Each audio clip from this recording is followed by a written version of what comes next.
Hello guys! Luto po tayo ngayon ng bopis, baga ng baboy. Ito po ay merong kasamang siyempre puso ng baboy.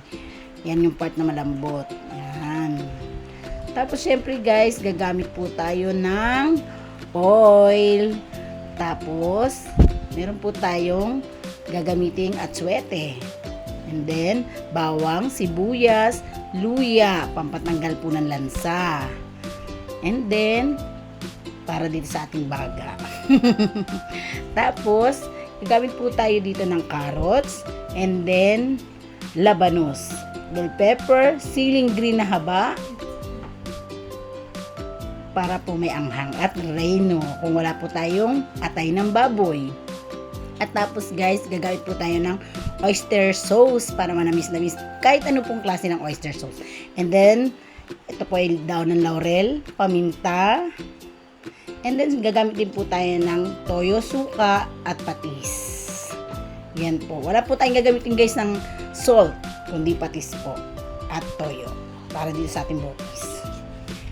Let's start to cook. Bali, itong baga na to guys is nilaga ko na po. Ngayon naman po siya, sinasangkutsa ko naman po siya na walang tubig at walang mantika. Ayan po. Inatanggal naman natin po siya, sinasala. Sala natin siya, nasangkutsa ko na po siya. And then, start naman po ako ng mantika na may, dito ko naman po igigisa ang ating atsuete para magkulay siya. And then, sasalain po natin yan. Yan, para matanggal po yung buto ng atsuete. Yan po. And then, gisa na po tayo ng luya, bawang, and then sibuyas. Malinis po ang kamay ko guys ha. Yan po ang ating sibuyas.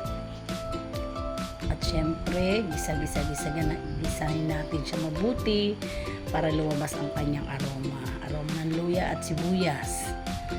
Gisahin natin ng maigi. And then, sunod natin ang garlic. Yan po, lutuin natin ng maigi. Yan guys, sarap po yan guys kasi kapag maraming luya.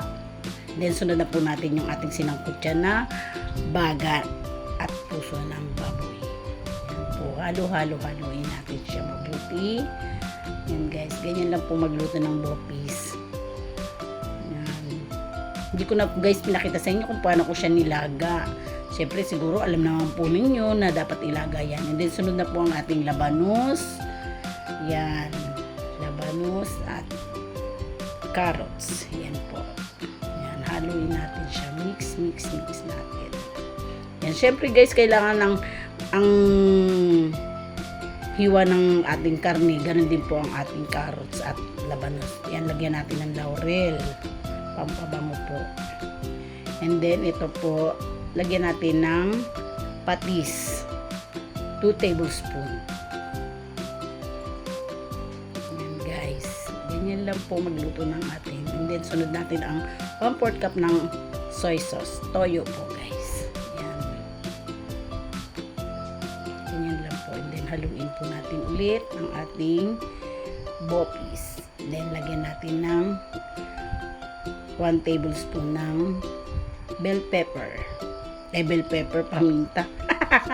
Ano ba yan? Ayan, halo ulit po tayo, guys. Halo-halo. Yan po. Yan, lagyan natin ang ating oyster sauce. Pampasarap po yan, manamis-namis. Hindi na po natin kailangan mag-add ng sugar, kundi oyster sauce lang po. Yan, masarap na po siya.